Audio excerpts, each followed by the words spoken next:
the junta, normally they go that far to kill the people, the violence crackdown. It is not surprising, to be honest with you. And also, people are, desperate. They are looking at that, what is the international community going to respond for this violence crackdown. I do want And to. of course, the junta, yes, junta is really in this situation that they are unable to control the public, and also they are losing so many key government ministries. So this is a very crucial stage that any support will be very meaningful and helpful. Let's talk, though, on the ground. You are in contact with a lot of people on the ground. What other tactics can they use? This is a very youth-focused protest, isn't it?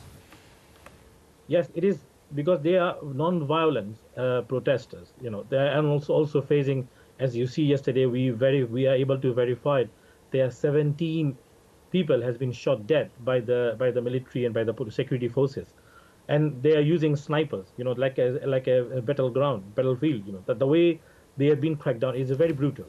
So we are also seeing that young people, they are thinking about what should we do, because they need protection. They are civilians, although they are young generation, and also they are civilians. They are not trained for that. They are not prepared for that. So when the civilians practicing their democratic right, and they shouldn't be cracked down by brutally like this, the way yesterday they are facing. And this is very important. Key point here is to call to international community and to call for arms embargo and sanction on the military and its companies and cronies. And this is we need the direct support from the international community. We cannot waste any time with UN Security Council.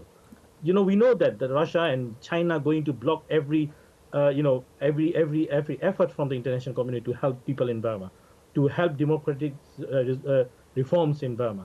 So we need to support directly to those people, the protesters, the public in Burma, and listen what they are saying. They are risking their life for international community to listen them.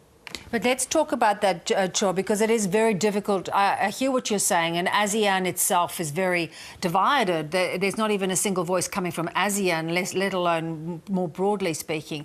But it's hard to go into a foreign country and take on a military power. So what sort of practical support can the protesters be given? I mean, immediately we need to impose arms embargo, because the military, as long as they can obtain the arms and any resources, they are going to use against the people of Burma. Their own people, they are supposed to protect them.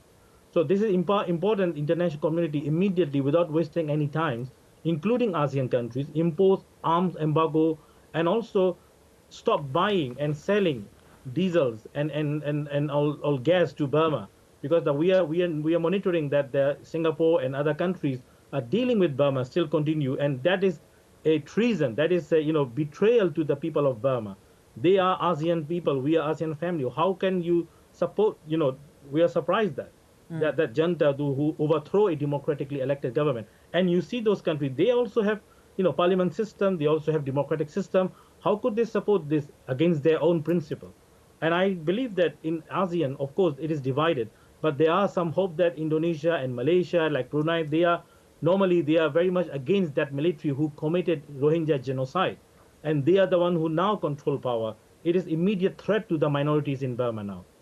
We saw company like Woodside today pull their staff from Myanmar. Is that the best tactic? Is there something else they can do to also hit the military junta where it's going to hurt them? Absolutely. We need to support that in arms embargo, also economic sanction against all the companies and businesses and cronies that belongs to military, directly or indirectly, and also to kick out their family members. And Australia, I think, doing very amazing job and identifying those who are involved in the government, the coup, and then their families are hiding in Australia.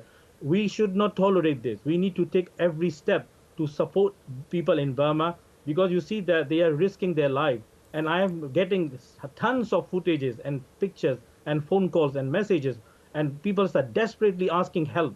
And it is overwhelmingly receiving information about how situation getting worse and worse day by day, every day in Burma. Do you think it is going to get more violent? Do you think the military are going to respond even more forcefully?